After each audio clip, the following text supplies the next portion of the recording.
Hello అండి. పండగ బట్టలు, ఇల్లు సర్దుకోవడం వీటి బిజీ వల్ల ఎక్కడ దారాలు అక్కడ ఇలా పడేసానండి.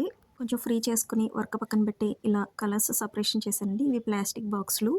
మీషోలో బుక్ చేసినవి. ప్లాస్టిక్ ఎక్కువ వాడకూడదని చెప్పేసి చాలా మటుకు తీసేసాను. ఎంత తీసేసినా ఎవరో ఒకళ్ళు గిఫ్ట్ ఇవ్వడమో అలా జరుగుతుంది. ఇంచుమించుగా ఒకే రకంగా ఉండే కలర్స్‌ని బాక్స్‌లో అలా సర్దుకున్నానండి. తినే వస్తువులు గానీ, స్నానం చేసే బకెట్లు గానీ మాక్సిమం ప్లాస్టిక్ వాడకూడదండి. అవి క్యాన్సర్ కారకాలు. మనకి ఎటువంటి చెడు అలవాట్లు లేకపోయినా ప్లాస్టిక్ వాడితే చాలు. రీసెంట్‌గా వచ్చిన న్యూస్ కూడా అదే. సో, ఇలాగా సర్దేశానండి. వాటిని వేస్ట్ చేయలేక. ఇలా సర్దేసుకుంటే మనకి ఏ కలర్స్ లేవో దారాలు కొనుక్కునేటప్పుడు ఒక ఐడియా ఉంటుంది. ఒకసారి అర్జెంట్‌గా కుట్టాల్సొచ్చినప్పుడు ఇబ్బందవుతుంది కదండీ! చూడండి 6 బాక్సెస్ అయినా కూడా ఇంకా కొన్ని కలర్స్ మిగిలిపోయాయి.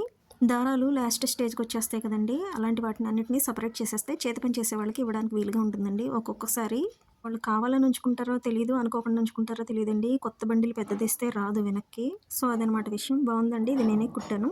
ప్రెజెంట్ మేకులు కుట్టడానికి లేక ఇలా పెట్టాను. వారంలో ఒకసారైనా ఇలా సదురుకుంటే హాయిగా ఉంటుందండి. వీడియో నచ్చితే లైక్ చేయండి.